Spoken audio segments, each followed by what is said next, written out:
En Aragón Radio, Historia de Aragón, con Sergio Martínez y Santiago Navascués.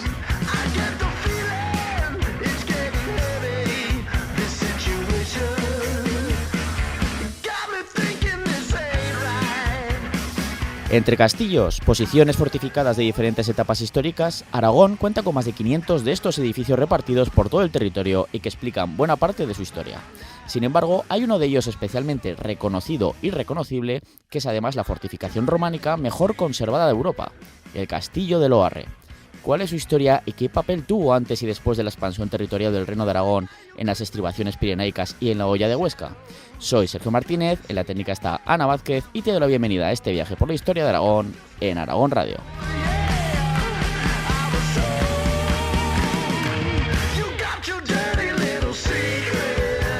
En Aragón Radio, Historia de Aragón.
Asentado sobre un promontorio de roca caliza que utiliza en buena parte como los propios cimientos de parte del edificio, como si esta fuera casi una parte más del mismo entorno natural, sobresale el Castillo de Loarre. A buen seguro, el castillo más famoso y reconocible de Aragón y, a mi parecer, uno de los más impresionantes de Europa en su tipología.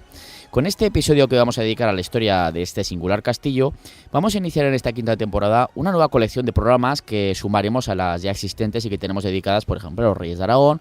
Pronto va a tocar un nuevo monarca, nos toca creo que Juan I de Aragón, en esa historia cronológica que vamos haciendo con estos monarcas, o también esa colección que dedicamos a episodios de vez en cuando de la Guerra Civil Española en Aragón o a mujeres poderosas en Aragón a lo largo de la historia.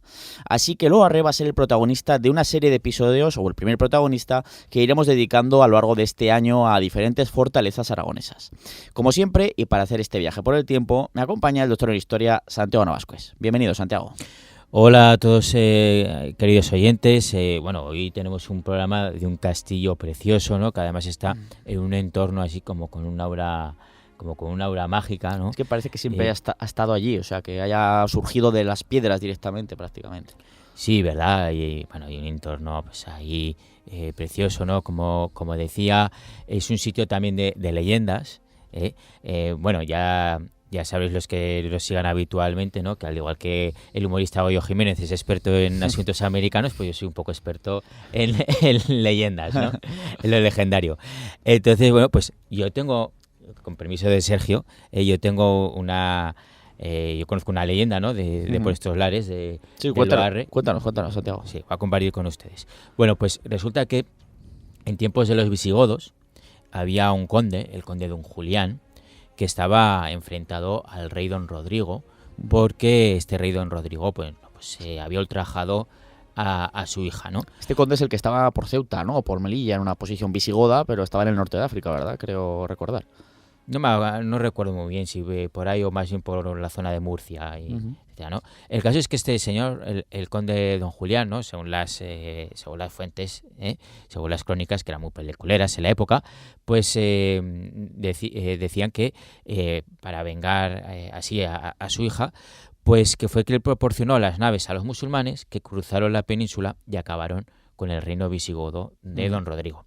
Y cuenta la leyenda que una vez conquistaron toda la península, cogieron preso al conde Don Julián, que les había ayudado, ¿no? Con esas naves, y que lo tuvieron precisamente preso y maltratado en el municipio de Loarre hasta que murió.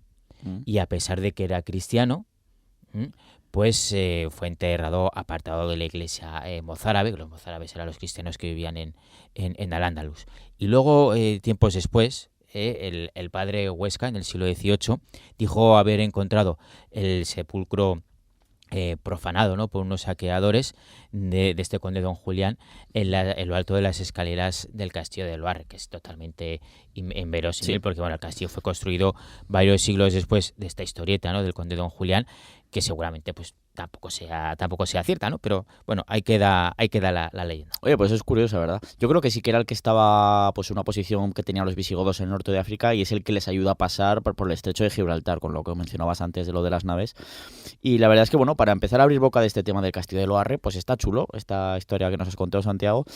Y vamos allá un poquito con la historia de Loarre, ¿no? Porque, a ver, podríamos haber elegido cualquier otro castillo realmente para iniciar esta nueva colección de la que os hablaba, ¿no?, hace un momento, pero es que al final creo que Loarre es el castillo en el que cualquier aragonés piensa cuando se habla de este tema, ¿no?, de estas fortalezas, y de hecho es el de mayor fama, atrayendo a miles de visitantes cada día. Una fama que le ha hecho, de hecho, además seguirá haciendo aparecer, por ejemplo, en documentales, en series, en películas de carácter histórico. Probablemente la película más famosa en la que sale esta fortaleza sea El Reino de los Cielos, que yo creo que la conoce todo el mundo, casi todo el mundo, ¿no? Un film dirigido por Ridley Scott, nada más y nada menos, que se estrenó ya allá por el año 2005, que ya empieza a quedar, entre comillas, un poco lejos, que a veces hablamos de los 2000, parece que fue hace 2 días, y empieza ya a hacer añicos, ¿verdad? Y en la que aparecen actorazos como Eva Green, Liam Neeson, Jeremy Irons y, por ejemplo, Orlando Bloom, ¿no?, ya cuando estaba en la cresta de la ola después de haber hecho la trilogía del Señor de los Anillos, y que está ambientada en las Cruzadas, esta película del Reino de los Cielos. Ciertamente la película sitúa en el castillo en Francia, no te dicen Loarre, Aragón, no sé qué, o España o lo que sea, ¿no? Te ponen Francia.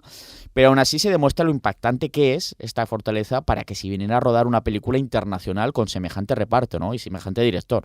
Que además, es verdad que la versión más comercial, la que vimos todo el mundo en los cines, o la que se vende en DVDs o en Blu-rays o lo que sea, ¿no?, que ya no sé por dónde vamos las cosas. Yo es que ya me quedé en el DVD. Pues sale solo unos minutos el castillo de Loarre. Parece que sale un poquito al principio de la película y otro al final. Pero hay otra versión, el famoso corte del director, ¿no?, en la que sale escenas eliminadas y en la que la aparición de Loarre casi se duplica en minutos, sale bastante más rato que en la versión, digamos, original, de ese metraje original, ¿no? Y además, hay que decirlo, que esa versión, si podéis encontrarla por ahí, que no está, me parece que es la de las que hay que comprar y tal, pero yo tuve la oportunidad y la película mejora muchísimo en esa versión. Me parece buena, con sus licencias históricas y tal, pero incluso me parece que la historia que cuenta que mejora muchísimo. Sí, alguna vez la han echado en la versión extendida en la tele, ¿no? ¿Ah, sí? en la televisión. La tele yo no la he visto, la vi. Yo la he visto alguna vez en versión extendida en la televisión. Vale, pues mejora muchísimo. Sí, o sea, casi todos coincidimos en que mejora muchísimo y además, la versión extendida. Sale mucho más el castillo de Loarre de lo que sale en la versión normal. Pero exacto. Es que también estuvo allí, por ejemplo, hacía muchos años antes, por ejemplo, estuvo nada más y nada menos que Charlton Heston en el rodaje de un documental. No me preguntéis por qué estaba ahí, porque era un documental sobre historia del rock, sí, del rock, de la música, pero bueno, ahí rodaron una parte, no sé por qué, pero bueno, ahí estaban, que está guay, ¿no? Ahí tú metes en Google Charlton Heston en Loarre y te sale una fotico ahí, el hombre más majo.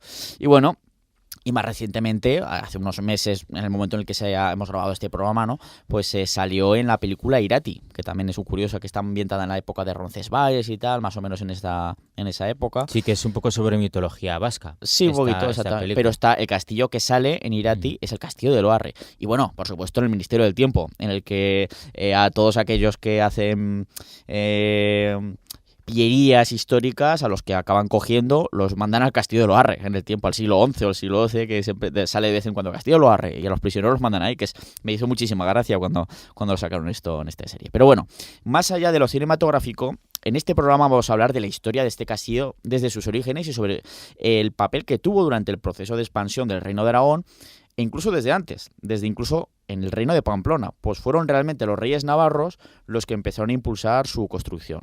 Y es esta etapa inicial a la que vamos a dedicar pues esta primera etapa esta primera mitad del programa. Y bueno, como ya hemos contado en otras ocasiones, Aragón como entidad política no se originó como un reino, sino como un condado a inicios del siglo IX, ¿verdad, Santiago? Así es, y formaba parte de la famosa marca hispánica, ¿Y qué es esto de la marca hispánica? Bueno, pues es un territorio que Carlomagno, rey y luego emperador de los francos, pues quiso formar entre los Pirineos y el Valle del Ebro, pues para que sirviera como colchón defensivo frente al Emirato musulmán de Córdoba.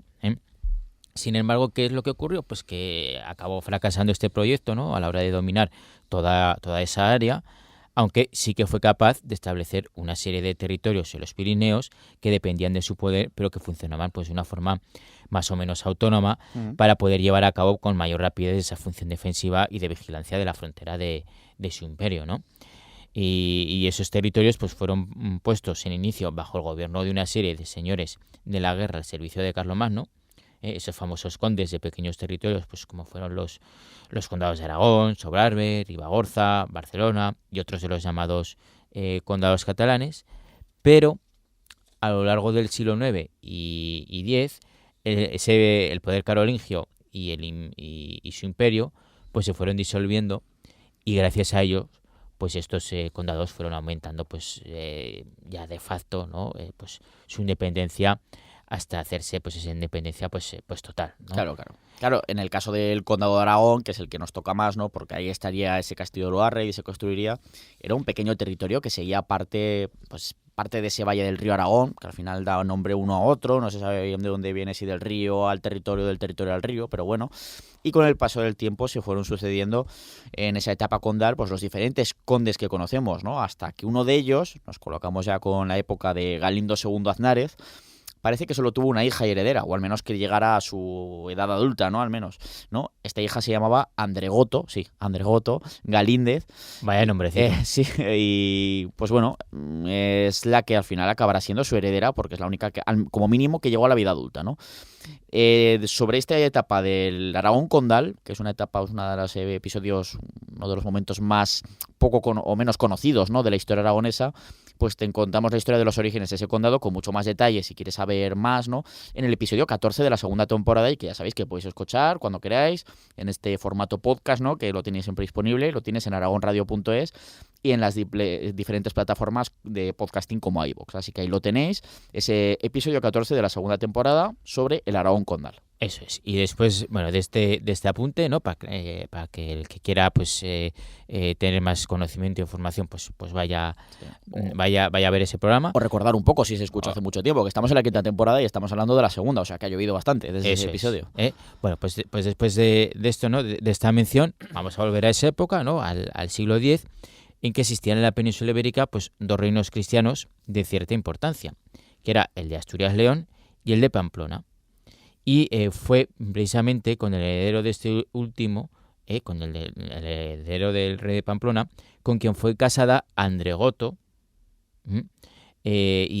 Andregoto, la que comentabas antes, ¿no?, la hija del conde de Aragón, Galindo II Aznárez. Eso es. Bueno, pues fue casada Andregoto con el que sería el rey Sancho Garcés II de Pamplona. Claro, y a la muerte del conde Galindo II de Aragón, que se produce, parece ser, hacia el año 922, el condado de Aragón no desaparece, no es que se pierda en la nebulosa de los tiempos, claro que no, pero pasó a estar integrado dentro del reino de Pamplona. Es decir, eso es. Que los siguientes reyes navarros, desde este hombre, desde Sancho Garcés II de Pamplona, pues esos reyes navarros eran también a la vez condes de Aragón, ¿de acuerdo? Tenían también esa titulación.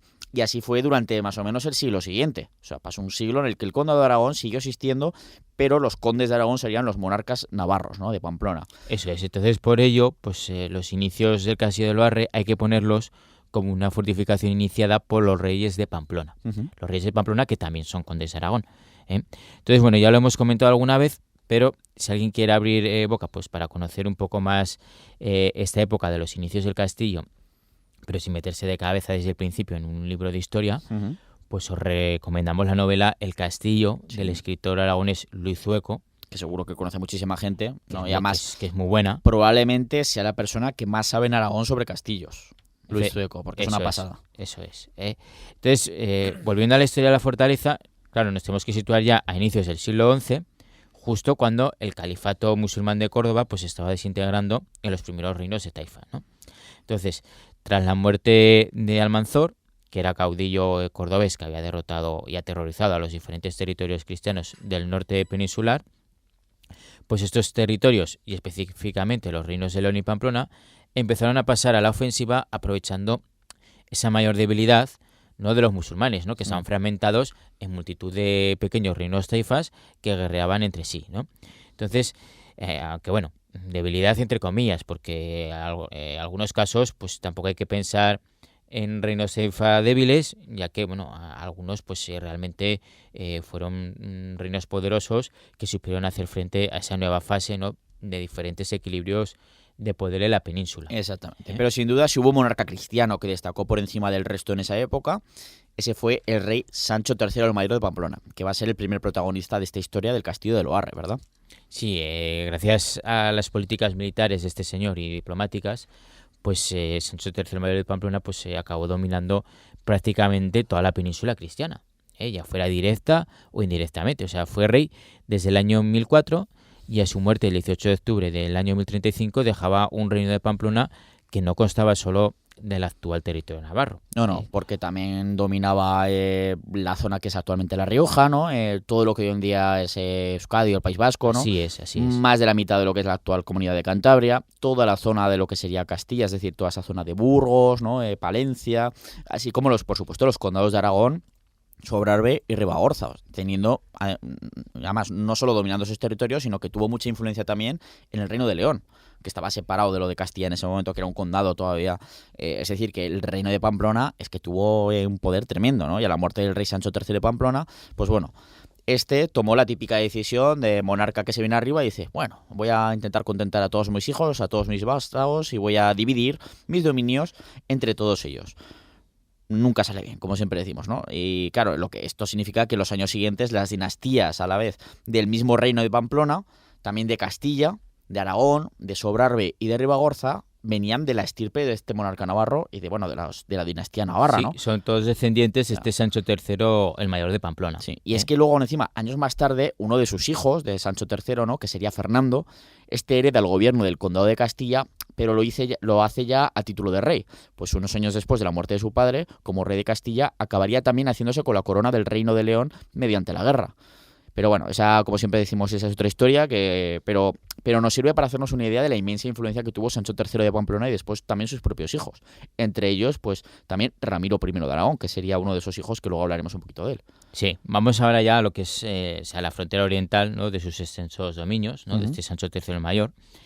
Y al poco de subir al trono, pues Sancho III de Pamplona extendió sus posesiones por el este, más allá del condado aragonés. O sea, cuando accede al trono era conde de Aragón también, Uh-huh. pero no se conforma con eso, sino que más hacia el este, pues se hizo con el condado de Sobrarbe y también con el de la Ribagorza, ¿no? Uh-huh. Sin embargo, pues toda esa frontera pirenaica era la más débil al estar muy poco poblada y estructurada, y además pues probablemente le tocaba una de las fronteras más peligrosas. Uh-huh. ¿Por qué? Pues porque al sur de esos dominios, en las montañas, pues se formó, tras la descomposición del Califato de Córdoba, uno de los reinos de taifa más poderosos y ricos, que era la taifa de Saracusta o Zaragoza. Llegó a ser poderosísima. Claro que, como decíamos antes, sí, la época de los reinos taifas es una época de debilidad en Al-Ándalus, son reinos débiles y tal, no todos, ¿no? O sea, el de Saracusta era un reino taifa bastante fuerte, ¿no? Era un reino que dominaba todo el Valle Medio del Ebro y que en sus momentos de esplendor, que todavía tardarían un poquito en llegar, pero llegó a dominar de una manera u otra buena parte del Levante peninsular, siempre lo decimos, que dominaba por vasallaje la taifa de Valencia, llegó hasta Denia, o sea, en algunos momentos llegó a dominar la zona de la costa de Tortosa, es decir, que fue un reino bastante importante. Esa época dorada no duró demasiado en el tiempo, pero desde luego fue importantísimo. Desde Tudela hasta Denia llegó a dominar. Exactamente. Entonces, bueno, que se dice pronto, ¿eh? Entonces, bueno, todavía no estaba en ese punto, ¿no?, en los últimos años del reinado de Sancho III, pero desde luego, pues era un rival a tener en cuenta, ¿no?, esa taifa de Saracusta, ¿no? Y que era una taifa, pues que en esa zona pues estaba perfectamente cerrada y protegida, con ciudades importantes como Huasca, que es la actual Huesca, Uh-huh. y Barbastro, ¿no?, por poner tan solo dos ejemplos, ¿no? Sí, porque había también otras fortalezas y quizás de menor tamaño, pero que también cerraban muchas zonas. Por ejemplo, tenemos ahí Alquézar, ¿no?, que también está ahí cerquita de la zona de Barbastro y tal. Graus, que luego también hablaremos de ello. Es decir, que tenía muy bien controlada esa frontera, pero en cambio esa parte del reino de Pamplona, que era el condado de Aragón, los condados de Sobrarbe y Ribagorza, pues como decías, pues no tenían tanta defensa o tanta posibilidad, y sobre todo pues eran territorios muy poco poblados, y eso siempre pues va en desventaja, ¿no? Claro, entonces, bueno, pues era muy importante para el rey Sancho III de Pamplona proteger aquellos territorios pirenaicos, ¿no?, de posibles ataques o racias islámicas, así como pues crear las bases necesarias para una futura expansión hacia el Valle del Ebro. Uh-huh. Y una de las estrategias que se habían ido siguiendo en esa zona para atraer más población, estructurarlos en cierta medida y ejercer un mayor control, fue el impulso de diferentes cenobios. Uh-huh. Entonces, el más importante de todos ellos estuvo en el condado de Aragón y era el célebre monasterio de San Juan de la Peña, donde incluso fueron enterrados varios reyes navarros. Sí. Pero también existían otros, pues como el de San Victorián, en el Sobrarbe, situado a unos 1200 metros de altura, y en el que se decía que estuvieron enterrados los míticos reyes de Sobrarbe. Sí, estos son solo 2 ejemplos, porque había más, ¿no? Pero si queréis saber más sobre esto, sobre todo de los que se denominan como panteones reales, de Aragón y tal, pues hablamos de forma más extendida sobre esos panteones reales aragoneses en el episodio 17 de la 4ª temporada, que es la verdad es que es muy interesante, y el de San Victorián, que es quizás menos conocido porque el de San Juan de la Peña lo conoce todo el mundo, pues dábamos bastantes detalles, y la verdad es que os recomendamos que escuchéis ese episodio 17 de la 4ª temporada porque está muy chulo. Sí, que en ese monasterio se decía que estuvieron enterrados los míticos reyes de Sobrarbe, que nunca existieron porque nunca existió un reino de Sobrarbe. Así, pero bueno. El caso es que estos monasterios, ¿no?, pues eran clave para llevar la influencia de la monarquía hasta el último rincón del territorio, y ya que en aquella época pues solo la iglesia estaba presente en prácticamente todos los lugares. Claro, llegaba hasta cualquier rincón, o sea, claro. No estamos hablando de pues el desarrollo del Estado ya quizás en época moderna, incluso ya contemporánea, ¿no?, en la que pues tiene mayor capacidad de influencia en las localidades más pequeñas, las ciudades, pues se da por hecho, ¿no? Pero un territorio tan fragmentado como, sobre todo en esa época, como eran estos condados pirenaicos, claro, ese control no llegaba mucho más allá de las plazas más importantes, que aún así eran pequeñas, tipo Jaca, ¿no? Sí. Pero ¿qué institución? Siempre lo decimos, siempre lo recalcamos, pero es que es muy importante. ¿Qué institución de esa época, común en todos los territorios cristianos, llegaba hasta prácticamente el último rincón, hasta la última poblacioncita, la aldea, etcétera? Pues siempre iba a haber un sacerdote. Y si te llevabas con la iglesia, si te llevabas bien, pues siempre ese sacerdote, dirigido por el obispo de turno, pues si te iba a hacer propaganda, digamos, ¿no?, entre otras cosas, pues pidiendo, por favor, cuídanos a nuestro rey, no sé quién y tal, pues esto vamos, que detrás del impulso, ¿no?, de construcción de estos monasterios, y no es solo que haya un gran fervor religioso por parte de los monarcas o gobernantes de estos momentos, que también hay cuestiones políticas. Hay intereses políticos. Exactamente, pero bueno. Pero si se quería proteger el territorio e incluso también crear avanzadillas para una futura expansión, no solo se necesitaban monasterios, sino que también se necesitaban puestos avanzados en forma de fortalezas. Y ahí es donde entran los inicios de la construcción del gran castillo de Loarre.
Loarre era uno más de una serie de fortificaciones en aquella zona de frontera, pero sin duda acabó siendo el más espectacular e imponente de todos ellos.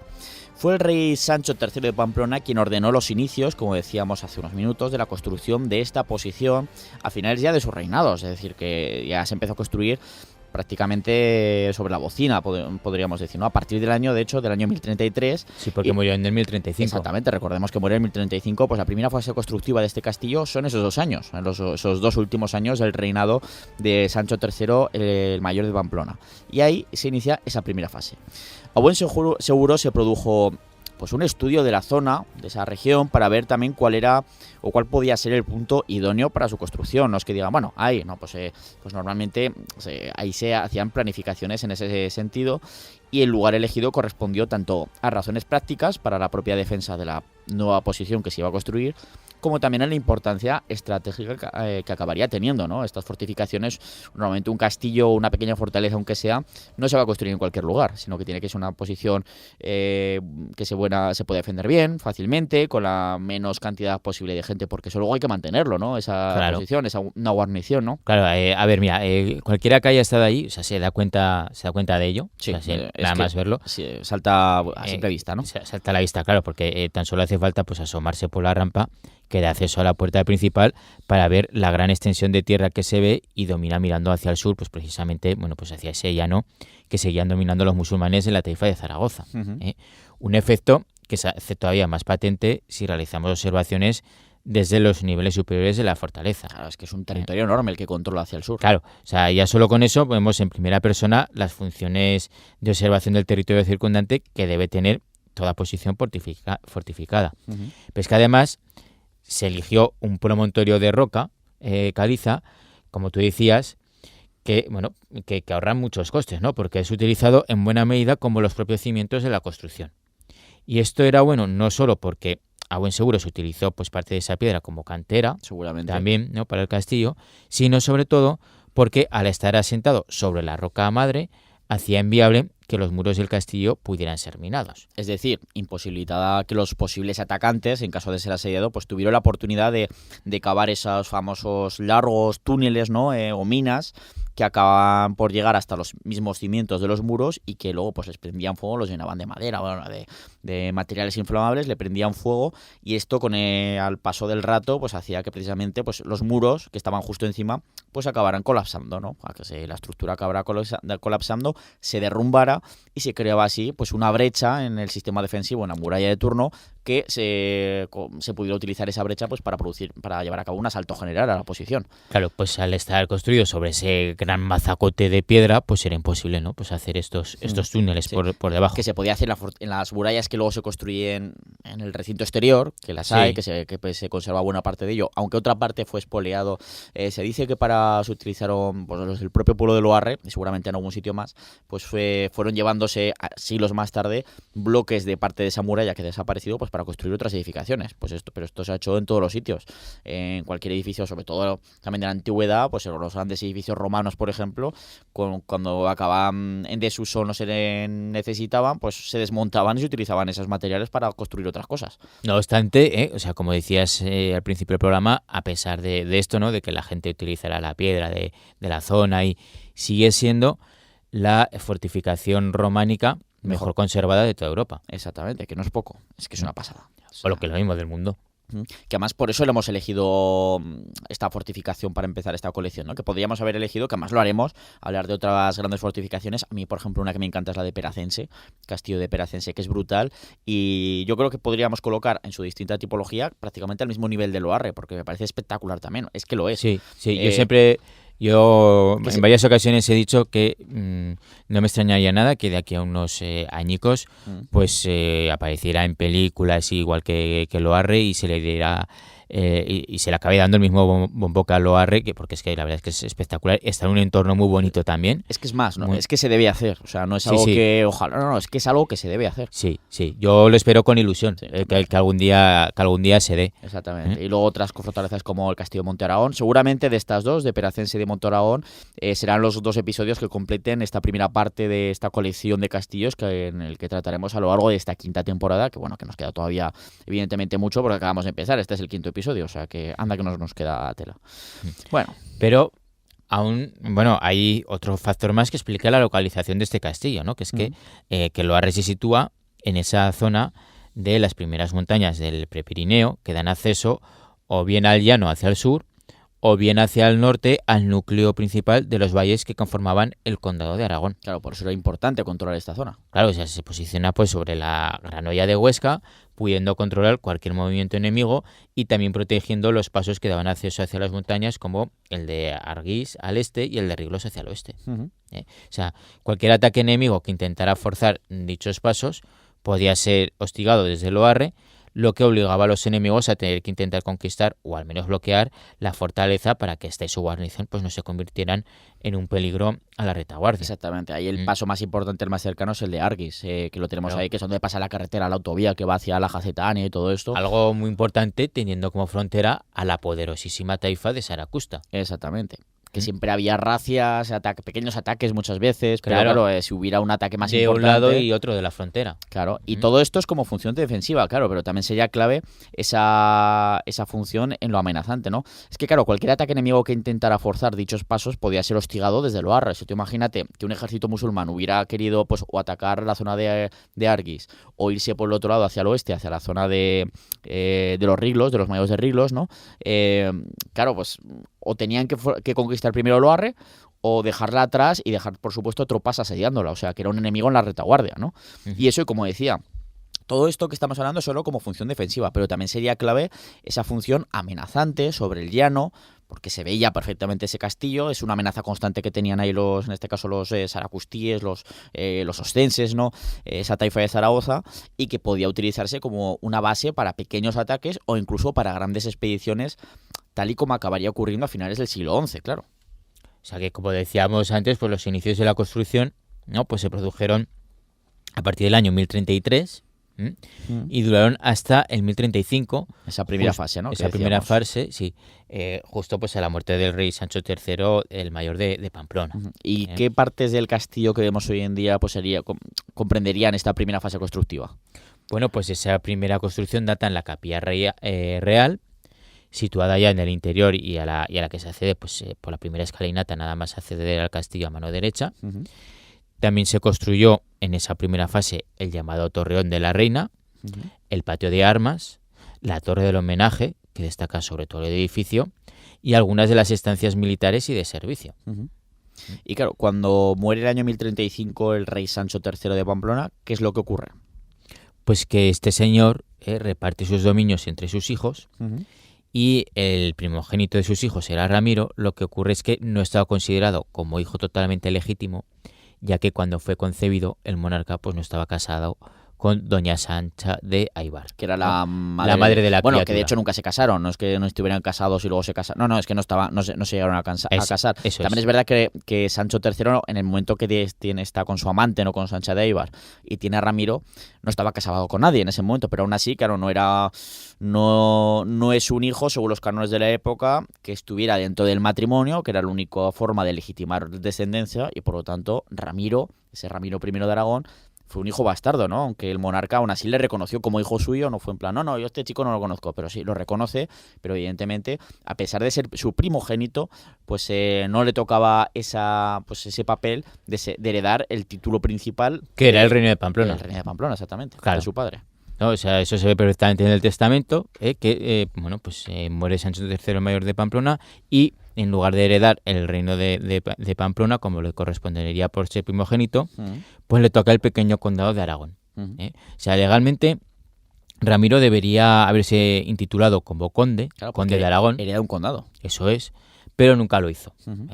Que quede claro que tampoco se tituló nunca como rey, sino como hijo del rey Sancho. Claro, es decir, él quería sobre todo subrayar de yo soy hijo de reyes. O sea, seré ilegítimo todo lo que quieras, pero soy hijo de reyes. Es lo que quiero subrayar. Y de hecho, actuó como tal, actuó como un rey y sus contemporáneos al final le trataron como monarca. Y es por eso porque se le ha acabado considerando como el primer rey de Aragón. Aunque es verdad que será su hijo y el segundo considerado rey aragonés, que será Sancho Ramírez, será el primero que en los documentos utiliza ya abiertamente ese título real, y aún así además para asegurarse que nadie pudiera poner en duda que es un rey y que la legitimidad de esa nueva dinastía, Jimena, que serán al final los Aragón, es el que este señor es el que Sancho Ramírez es el que se marcha directamente a Roma para ser coronado como rey por un papa. Y así ya nadie podía decir, no, pero es que tu padre... No. Yo soy rey porque el Papa me ha coronado como tal. Así que te calles. Después de pagar unas perricas, ¿eh? Hombre, por supuesto. Todo hay que decirlo. No, en Roma no se hace nada de gratis. Ni siquiera hoy en día. Casi cualquier cosa que quiera visitar o hacer, taca. Pero bueno, al final las cosas bonitas es lo que pasa. Exacto. Entonces, volviendo a Ramiro, pues el hijo bastardo, ¿no? de Sancho III Mayor de Pamplona, pues hereda este condado de Aragón y tras una tentativa de arrebatarle el trono de Pamplona a su hermanastro, el rey García Sánchez III, que le salió rana al ser derrotado en la batalla de Tafalla, pues se dedicó a administrar sus nuevos dominios en Aragón, a los que añadió los condados de Sobrarbe y Ribagorza tras la muerte en oscuras circunstancias de otro de sus hermanos, el infante Gonzalo. Que había heredado Sobrarbe y Ribagorza. Eso es, que era quien estaba gobernando esa zona, ¿no? Entonces, durante el gobierno de este Ramiro I, pues conocemos a 2 tenentes del castillo de Loarre, o, como aparece en los documentos, señor Inluar, y estos son Lope Garcés, que aparece mencionado en un documento fechado en el año 1054, y después, y hasta el año 1062, estaría Fortunio Aznárez. O sea, se nos han conservado al menos 2 tenentes en esta época del reinado de Ramiro I de Aragón. Así es. Fue Ramiro también quien inició la política expansiva de Aragón hacia el sur a costa de la taifa de Zaragoza, aunque todavía no tenía la fuerza suficiente y se limitó, pues en un principio, a pequeñas escaramuzas y a tratar de conseguir pues algunas pequeñas posiciones. O sea, fue en el año 1063, ya bastante enfermo de sífilis, según han atestiguado las investigaciones forenses más recientes de sus restos, que tenemos sus restos, pues fue entonces cuando intentó una empresa algo más ambiciosa, como era la conquista de Graus. Claro, esta era una plaza importante en cuanto a lo estratégico, porque conquistándola se conseguía controlar buena parte del valle del río Ésera y comenzar además a amenazar a la misma Barbastro, que era una de las posiciones más importantes de esa taifa de Zaragoza. Claro. Pero ¿qué es lo que pasó? Pues que cuando parecía que tenía las de ganar, este Ramiro pues murió durante el sitio. Siempre se ha dicho que fue un musulmán disfrazado de cristiano quien se infiltró en el campamento aragonés, llegó a la tienda del monarca y le asesinó clavándole una lanza en la cabeza. Sí. Pero bueno, con el estudio de esos restos del rey Ramiro, pues parece que la herida que le mató fue en el abdomen, no en la cabeza, y puede que la herida fuera causada por una lanza o por una espada, no está claro. Y bueno, pues parece probable pues que muriera en algún lance de una batalla, ¿no? Es que además creo que los restos se ve una laceración bastante importante, creo que es una vértebra, lo que indica que que le fue atravesado y que además la forma de esa laceración no solo es directamente de un arma, sino que quizás una de las anillas de supuestamente la cota de malla que llevaría puesta, pues de la fuerza se lo arrancó y provocó también parte de esa laceración en esa vértebra, lo que indica pues eso, que probablemente no solo por la herida de arma blanca, ¿no?, sino que además si llevaba esa cota de malla es que en ese momento pues probablemente, que estando en campaña probablemente llevaría en todo momento esa cota, pero si hubiera estado en su tienda de campaña, como se ha dicho tradicionalmente, pues igual estaba en pijama, ¿no? Igual iba un poquito más cómodo, igual iba en alpargatas y llevaba una camisola o yo qué sé, igual iba un poquito, o no lo sabemos, pero bueno, parece más probable que murió en alguna batalla en la conquista de ese asedio de Graus, ¿no? Y que los restos dicen pues que no fue una lanzada de traición en la cabeza, sino que fue pues en el vientre, algo más normal en el transcurso de una batalla. Se ha llegado a hablar también de que fue un flechazo en el ojo, que vaya puntería, pero bueno, por los restos se ve perfectamente que fue en el estómago y parece pues eso, o espada o lanza pues en alguna batalla. Sí. Aún así le habría muerto, de no haber sido así, habría muerto en 2 telediarios porque decíamos estaba ya en una fase bastante avanzada de sífilis. Estaba bastante cascadico con la sífilis. Hombre, pero bueno, dijo, pues ya que voy a morir, ya que estoy a las últimas, pues me voy por todo el alto. Pero al final se fue por todo el alto, pero sin conseguir conquistar Graus. Y bueno, pues sea como fuere, muriera como muriera. El caso es que con su muerte pues le sucedió su hijo Sancho Ramírez, quien ha comentado Sergio antes, quien siempre decimos que fue el verdadero fundador del Reino de Aragón y quien puso las bases pues para el espectacular crecimiento en este territorio pequeño, pobre y poco poblado que tuvo pues en las décadas siguientes, ¿no? Y es que la política de Sancho Ramírez fue mucho más ambiciosa que la de su padre. Va creando o ampliando varias fortalezas con el objetivo de ir ahogando cada vez más a la taifa de Zaragoza y a los diferentes territorios que gobernaba. Incluso pues tiene capacidad pues para establecer fortalezas como la del Castellar, situada en el mismo Valle del Ebro, cerca de la localidad de Torres de Berrellén, que eso ya está, vamos, en el corazón de la taifa, digamos, que tenía como visión avasallar a la misma Zaragoza, que estaba a unos poquísimos kilómetros, Sí, ¿no?, de Zaragoza. Serán 15 kilómetros o poco más, Sí, más o menos, ¿no? Algo más. Está pasado Sobradiel, así que vas por la igual autovía unos y tal, 20 o 20 y pico, una cosa así, Yo ¿no? creo que menos, porque está antes de Alagón, y Alagón está a unos 20 kilómetros de Zaragoza, o sea que tiene más o menos, creo, 22 kilómetros. Bueno, por ahí. Por ahí. El caso es que, bueno, pues la verdad es que estaba en pleno territorio de la taifa, ¿no? En el corazón de la taifa esta fortaleza del Castellar, que tenía como misión pues avasallar a la misma Zaragoza y también las comunicaciones musulmanas en el corredor del Ebro. Hacia Tarazona, Tudela, que estaban en manos de la taifa Claro, también. eso en unos tiempos en que sus dominios reales, los dominios reales de Sancho Ramírez, no sobrepasaban siquiera la ciudad de Huesca, que todavía estaba en manos islámicas. Sí. Era una frontera, por lo que estamos viendo, bastante permeable. Quizás era una construcción, una fortaleza que se utilizaba solo en determinadas épocas del año, que igual no era permanente. De hecho, hay momentos en los que parece que se abandona, pero bueno, para que veamos un poquito. Pero esa es una de las fortalezas, pero la que estamos hablando realmente es la de Loarre, y es Sancho Ramírez quien ordenará la siguiente ampliación del castillo de Loarre, que hará que más o menos es el responsable de que la veamos como la vemos actualmente, o sea, con los desperfectos de los siglos, evidentemente. Pero ahí, con los tiempos de Sancho Ramírez, Loarre vive su segunda fase constructiva, cuando se le añaden diferentes espacios a partir del año 1071. Recordemos que se empieza a construir en esos años 1033, 1035, pues llegamos a la década de 1070. Y esto lo sabemos en buena medida gracias a un documento fechado en el 17 de octubre de ese mismo año del 1071, y que además corresponde nada más y nada menos que al Papa Alejandro II, ¿no? ¿Qué es lo que está ocurriendo aquí en esos momentos, Santiago? Pues que, a ver, tenemos que ir unos pocos años antes, o sea, estás hablando que es en el año 1071, pues nos vamos al año 1068, ¿no? Para entenderlo, ¿no? Que Sancho Ramírez viajó a Roma, como has dicho antes, ¿no? Pues para ser coronado por el Papa y declararse a sí mismo y al reino aragonés como vasallos de la Iglesia.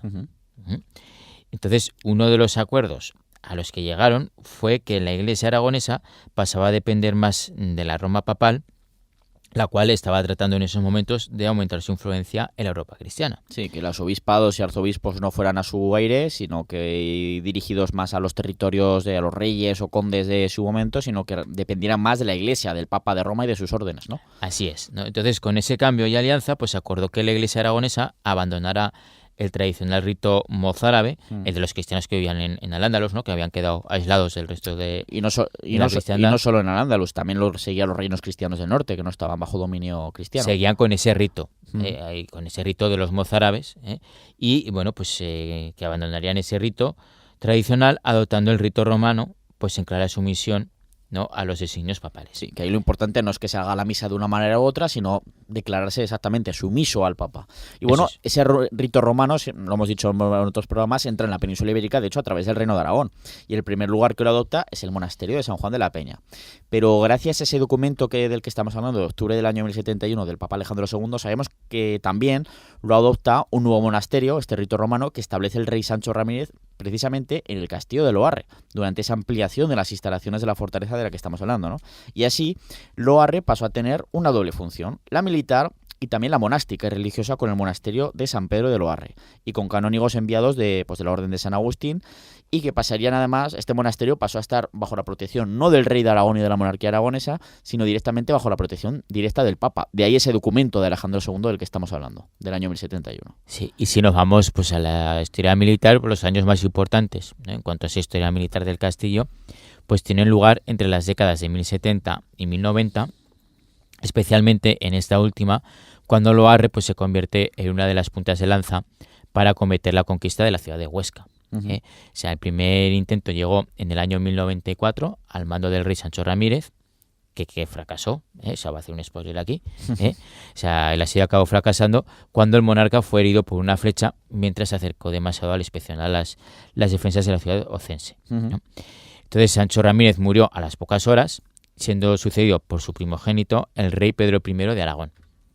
Y con él acabó pues la breve historia de Loarre como sede de un monasterio, con este Pedro I de Aragón, ya que este rey cambió la cabeza de la congregación al castillo de Monte Aragón, que estaba al lado. Al lado, está al al oeste de Huesca y Loarre está al este de Huesca. O sea, igual tienes... Me refiero que está a pocos kilómetros. Igual tiene 70 o 80, pero bueno, sí. Al otro lado, que además era el más importante para la conquista de Huesca, de hecho. Bueno, de ese castillo hablaremos también en otro programa. Sí. El caso es que, bueno, cambió la congregación a ese castillo de Monte Aragón, ¿no? Entonces, de nuevo, pues aquí ya Loarre pues, pasa a tener solo una función militar, ¿no? Con Pedro I, pasando a ser una vez más clave en el nuevo intento de la conquista de Huesca, ya en el año 1096, que ya triunfa. Sí. O sea, esta vez sí, la ciudad cayó tras derrotar las huestes aragonesas al ejército de socorro que había enviado el rey de la taifa de Zaragoza en la famosa batalla del Alcoraz. Claro, y aquí por fin el reino de Aragón pasó a controlar el llano y la hoya de Huesca, y la posterior expansión territorial que protagonizó ya a partir del año 1104, ya pasamos de Pedro I al rey Alfonso I el Batallador, pues hizo ya que, claro, va avanzando muy rápidamente hacia el sur en muy poquitos años, pues esto hizo que Loarre pues, se quedara demasiado lejos ya de la frontera, directamente con los musulmanes, y que por lo tanto perdiera muy pronto esa función militar. O sea, no se abandona, desde luego, pero eso no significa que quedara abandonado, pero perdió gran parte de su importancia e influencia que había tenido durante las décadas anteriores. Es decir, sí, vamos, que es un castillo muy espectacular. Pero la función principal que tiene dura muy poquitos años. Pero que se usó de verdad, o sea, el año 1035 al 1096. Sí. Exactamente, o sea, es menos de un siglo como zona fronteriza, ¿no? Sí. Y bueno, desde entonces, aún así, pues eso, el castillo no se ha abandonado. Se le dio a otros usos, ¿no? Pues de vez en cuando. Claro, no se abandona porque, bueno, nunca se abandona en ese momento, todavía durante siglos. La tenencia del castillo, de hecho, va pasando de mano en mano, de un señor a otro, y fue utilizada el castillo Loarre en varias ocasiones como moneda de cambio. El castillo Loarre con las villas de la zona y sus rentas, ¿no? De tierras agrícolas. Por ejemplo, avanzamos ya bastante en el tiempo y nos vamos al reinado de Pedro II el Católico, ya en tiempos de la Corona de Aragón, y este rey Pedro II sabemos que empeñó las villas de Loarre y Bolea para sufragar sus gastos militares y se las dio a Pedro de Aones a cambio de conseguir un préstamo. O sea, y Loarre pasa de la monarquía a un noble. Sin embargo, esta familia, la de Pedro de Aones, pues perdió, ¿no?, esos derechos tras rebelarse contra el rey Jaime I el Conquistador durante los primeros años de su reinado. Jaime I el Conquistador, que es el hijo de Pedro II el Católico, ¿no? Siendo entregado el castillo, ¿no?, al tío del rey Jaime, es decir, a Fernando, que era abad de Monte Aragón. Luego, más tarde, y al menos desde el año 1263, se cedió la tenencia del castillo al comendador de la Orden del Hospital de San Juan de Jerusalén. Vamos, que va pasando de mano en mano prácticamente el castillo Loarre durante los siglos siguientes. Claro. Y bueno, vemos también, nos vamos hasta el año 1287, a mediados de ese año. Sabemos que el castillo Loarre pues, fue saqueado por las tropas de Pedro de Ayerbe, que fue uno de los cabecillas de la Unión de Nobles que se empezó a crear esos años, la Unión de Nobles del Reino de Aragón, y que se había rebelado contra Alfonso III para conseguir los famosos privilegios de la Unión, de los que hemos hablado también en varias ocasiones. Y por fin llegamos ya a la etapa final histórica importante, así, donde además sufre quizás el castillo de Loarre su asedio más importante de su historia, como pues nos vamos hasta el siglo XIV, de hecho, para ver el asedio que sufrió ese castillo, concretamente en el año 1413. ¿Qué es lo que pasa para que Loarre sea asediado? A ver, pues tenemos que ponernos un poco en el contexto anterior, ¿no?, para entenderlo. Pues que el año anterior fue elegido como nuevo rey de Aragón en el compromiso de Caspe Fernando I de Antequera. De la dinastía de los Trastámara. Eso es. Bueno, hay un vacío de poder cuando el rey Martín el Humano muere sin herederos, y entonces, bueno, eligen a este Fernando I de Trastámara como rey en el compromiso de Caspe. Pero claro, hay otros candidatos al trono, sí, ¿no? Hay otros candidatos fuertes, como el conde Jaime II de Urgel, quien no aceptó esa decisión tomada en el compromiso de Caspe e inició una rebelión para intentar conseguir el trono. Bueno, pues tenemos a un Antón de Luna, que fue uno de los nobles aragoneses que apoyaron la rebelión de ese conde de Urgel, ¿no?, de ese Jaime II de Urgel, y Antón se hizo fuerte con sus hombres en el castillo de Loarre. Contaba además este señor pues con mercenarios gascones, ingleses y bearneses que llegaron a atacar diferentes posiciones como los castillos de Monte Aragón y de Trasmoz. Fíjate, unos ingleses por ahí haciendo turismo por Trasmoz, chico. Así es. Es que la familia de los Luna tenía muchísimo poder. Muchísimo. Es de la familia de donde viene el Papa Luna, que además está justo en esos años vivo. Ahora hablaremos de él porque aparece también en esta historia. Sí, porque, a ver, mientras ocurre esto, tenemos a Antón de Luna en ese castillo de Loarre con todos esos mercenarios, ¿no?, contratados. Bueno, que se va moviendo por el territorio realmente porque el castillo de Loarre, quien está realmente es su prima. Sí, bueno, pues tenemos a la prima de Antón y probablemente su amante, que es la abadesa del monasterio de Trasobares, que se llama Violante de Luna, que fue quien defendió el castillo de Loarre incluso cuando su primo Antón fue derrotado y acabó buscando refugio al norte de los Pirineos. Y entonces fue cuando Loarre fue sometida a asedio durante varios meses a lo largo del año 1413, mientras Violante de Luna se negaba a negociar. ¿Pero qué ocurre al final? Pues que después de todo, a finales de ese año no tuvo más remedio que rendir la fortaleza. Claro, tenía ya defensa posible y además Jaime II de Uriel había sido ya derrotado prácticamente. Por lo tanto, esa rebelión, esa guerra civil que estalla después del compromiso de Caspe, pues a su fin. Pero vamos, Violante de Luna pues estuvo ahí en sus 13, como su tío Benedicto XIII, ¿no? Como el Papa Luna, porque bueno, Violante cuando finalmente se ve abocada a rendir el castillo de Loarre, acaba siendo hecho prisionera. Pero durante poco tiempo, ya que, pues como hemos acabado de comentar, su tío, Pedro Martínez de Luna, es decir, este señor más conocido como el Papa Luna, como Benedicto XIII, intercede por ella ante el rey, porque de hecho Benedicto XIII, el Papa Luna, fue muy importante como apoyo para la elección de Fernando I en Caspe, por lo tanto le debía favorcillos, ¿no? Así que el Papa Luna intercede por ella, consigue que Violante de Luna sea liberada y que se la dejará pues marcharse a una especie de exilio al sur de la actual Francia, donde se reúne con su primo Antón de Luna. La verdad es que esta historia, sin duda, es espectacular. Yo creo que le dedicaremos un programa a este espacio concreto, de sobre todo las figuras de Antón de Luna y de Violante de Luna, que son dos figuras espectaculares, muy poco conocidas, pero además creo que hay una novela dedicada a este tema, no recuerdo ahora. Bueno, ya lo recuperaremos cuando hablemos de este episodio, que seguramente le dedicaremos un programa en esta temporada. Con los Luna tienes unos cuantos culebrones. Desde luego que sí, porque es menuda familia. Y bueno, desde luego esta que hemos contado es una historia digna de un castillo espectacular como es el de Loarre, para terminar un poquito aquí su historia, que no es que acabe su historia evidentemente en el siglo XV, pero más o menos en cuanto a importancia estratégica, militar, etcétera, pues estos son sus orígenes, su construcción y su historia militar más o menos hasta el siglo XV. Si recuperamos alguna cosilla, pues hablaremos. Y nada, nos quedamos ya sin tiempo. Santiago, la verdad es que yo me lo paso muy bien hablando del Castillo de Loarre. Volveremos a esta nueva colección de castillos en los que seguiremos hablando de fortalezas, como ya hemos dicho. Así que nada, Santiago, nos escuchamos y nos vemos en el siguiente episodio. Hasta la próxima. Y hasta aquí llega nuestro programa. Ya sabéis que en la Historia de Aragón, este programa lo podéis escuchar aquí en Aragón Radio todos los sábados a partir de las 3 de la tarde en la FM, pero que si os perdéis alguno, lo que queréis escuchar porque a esa hora os viene un poquito mal, lo tenéis siempre disponible en podcast cada semana. Lo podréis escuchar siempre en aragonradio.es, en Aragón Cultura, en historiaaragón.com y en las plataformas que siempre os comentamos de podcasting como iVoox, Spotify, Apple Podcast y también en nuestro canal de YouTube.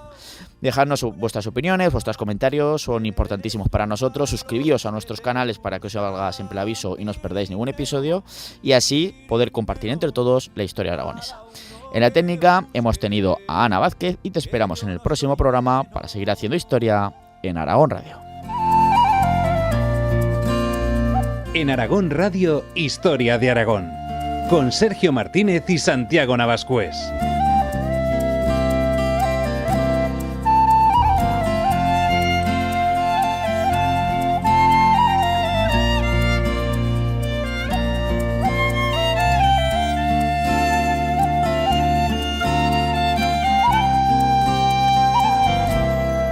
Contar a chicos, escuchar a viejos, antiguas batallas de caballeros, tallar en piedra la vida de tantos hombres y mujeres que por ti pasaron, ver chesos en Oza, plantar batalla, en sótanos la foz, la cabaña, jugar con la vida y ganarse el pan, hacer contrabando por la de Roldán. Quedo callado si preguntan que eres tú para los que te buscan. Pirineo, Pirineo, cada uno que busque, que yo no soy menor.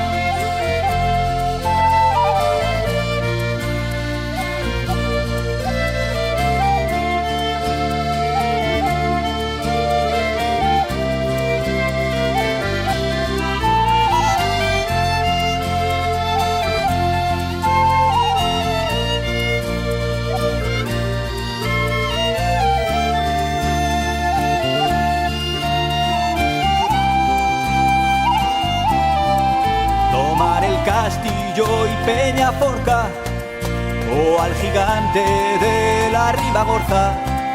Pasar Bachimaña cara al infierno, besar la gran facha en pleno invierno, ver Mondarruego remontar el Ara, soltar ganao pasao ver Natuara, salir de Broto en julio a la fin, saludar amigos en Gavarní. Quedo callado si preguntan que eres tú para los que te buscan. Pirineo, Pirineo, cada uno que busque, que yo no soy menos.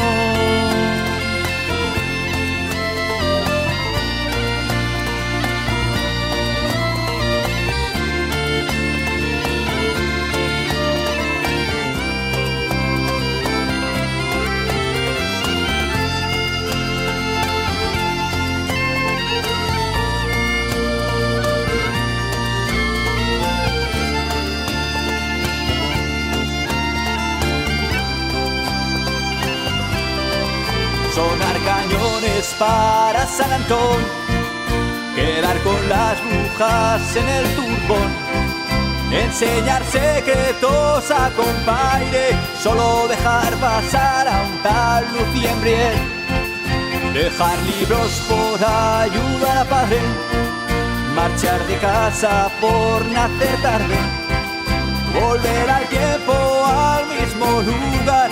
Todos han cambiado, pero tú estás igual. Quedo callado y preguntar que eres tú para los que te buscan. Pirineo, Pirineo, cada uno que busque.